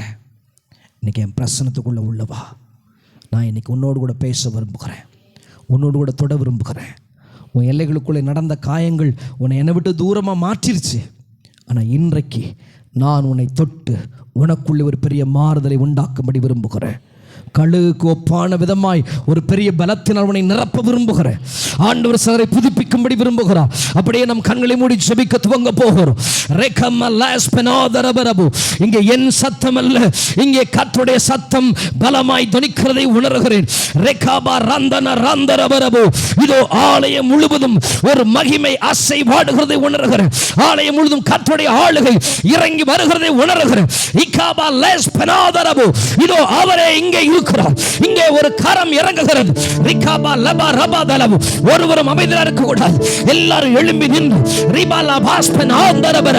தேவ பிரசனத்துக்கு முன்பதாக உங்களை ஒப்புக் கொடுக்க ஆரம்பிங்க. நீ எங்கே உடைந்திருக்கிறாய்?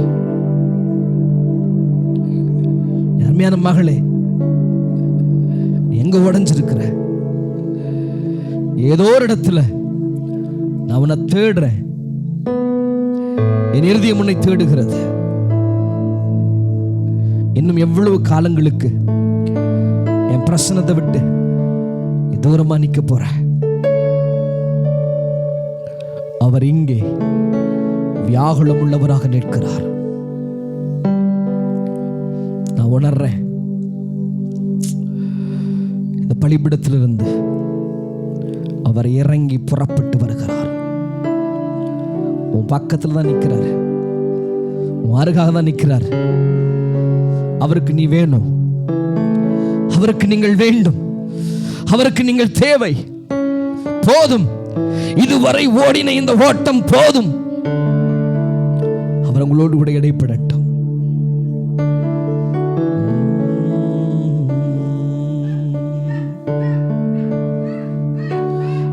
உங்க பிரசன்னத்தில் சிறகில்லாமல் பறக்கிறேன், உங்க சமூகத்தில் துறைவில்லாமல் வாழ்கிறேன்.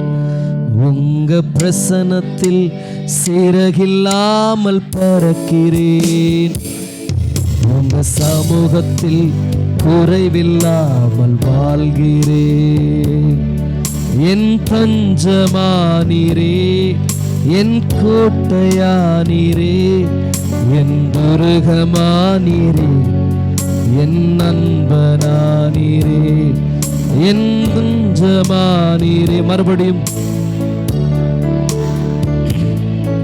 என் துருகமானீரே, என் தஞ்சமானீரே, என் தஞ்சமானீர். உங்களுக்கு அவர் தஞ்சமா மாறட்டும், நீங்களும் அவரும் மட்டும்தான். என் துருகமானீரே, என் நண்பரானீரே, என் தஞ்சமானீரே, என் கோட்டையானீரே, என் துருகமானீரே, என் நண்பரானீரே.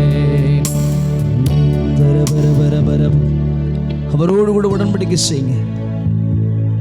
நான் விழுந்தது உண்மைதான், தேவ பிரசன்னத்தை விட்டு தூரமா போனது உண்மைதான். இன்னைக்கு நான் அர்ப்பணிக்கிறேன்பா. அர்ப்பணிக்கிற சிலருடைய கைகளை அவர் பிடிக்கிறார். எஸ், நான் அதை உணர்றேன். ஒரு கரம் உன் வலதுகரத்தை பிடிக்கிறது, உன் வலதுகரத்தை பிடிக்குது. அவர் உன்னை பார்த்து சொல்றாரு, நீ எங்க போனாலும் நான் அங்க உன்னோடு கூட இருக்கிறேன். நான் உன்னை விட்டு விலகல. நீதான் ஓடுன, நீதான் விலகன, நான் விலகல. நீதான் விட்ட, நான் உன்னை விடவில்லை. நான் உன்னை விடல. இஸ்ரவேலே, உன்னை நான் எப்படி கைவிடுவேன்? எப்ராயிமே, உன்னை நான் எப்படி கைவிடுவேன்? என் பரிதானங்கள் ஏகமாய் பொங்குகிறது. உன்னை இழுத்துக் கொள்ள விரும்புகிறேன். நீங்களும் அவரும் தான். அட சொல்லுங்க, உங்க பிரசனம் இல்லாம வாழ்ந்தது போதும் ஆண்டவரே. அந்த வெறுமை போதும் ஆண்டவரே, அந்த தனிமை போதும் ஆண்டவரே. அன்றே அந்த தனிமை எனக்குள்ள இருந்ததுனால என்னால உங்க பிரசனத்தை உணரவே முடியல. ஆனா இன்னைக்கு என்ன அர்ப்பணிக்கிறேன். ஓ ரகா பாபா பாபா பாபா, இங்கே கர்த்தருடைய தேவ தூதர்கள் உலாவிக் கொண்டிருக்கிறார்கள். இதோ ஒரு மகிமை. ஓ ரகாஸ் பலரா பாபா பாபா பாபா, ஓ ரபா ரபா ரகா பாபா. அக்கினி இறங்கட்டும், அக்கினி இறங்கட்டும். இதோ ஒரு புதிதாக்குதல், இதோ ஒரு புதிதாக்குதல், இதோ ஒரு புதிதாக்குதல். பெற்றுக்கொள் பெற்றுக்கொள் பெற்றுக்கொள் பெற்றுக்கொள். இப்பொழுதே ஒரு மகிமை நிரப்பட்டு நிரப்பட்டு நிரப்பட்டு நிரப்பட்டு. ரபா ரபா ரபா ரபா ரபா ரபா ரபா ரபா ரபா ருசக ரந்தர ரபா ரபா அபலா கந்தர ரலரா ரெபலா ஹபா ரபா ரபோ. அநேகரோடு கூட கர்த்தர் புதிய உடன்படிக்கை செய்கிறார், புதிய உடன்படிக்கை செய்கிறார். இக்கா பாபா பாபா பாபா.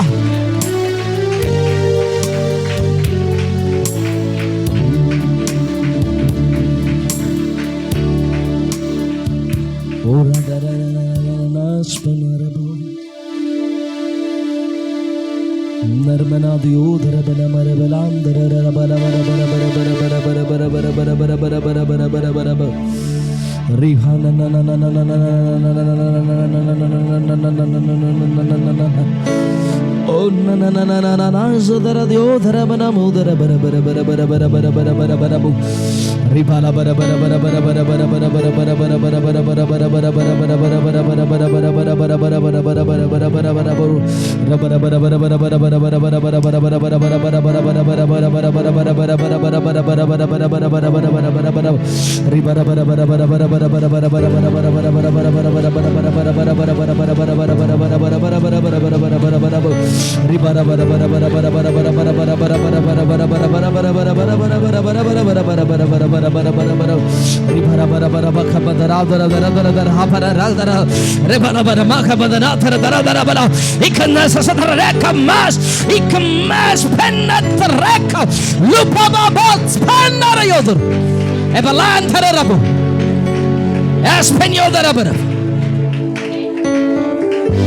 உன்னை எனக்கென்று ஏற்படுத்தினேன், நீ என் துதியை சொல்லி வருவாய்.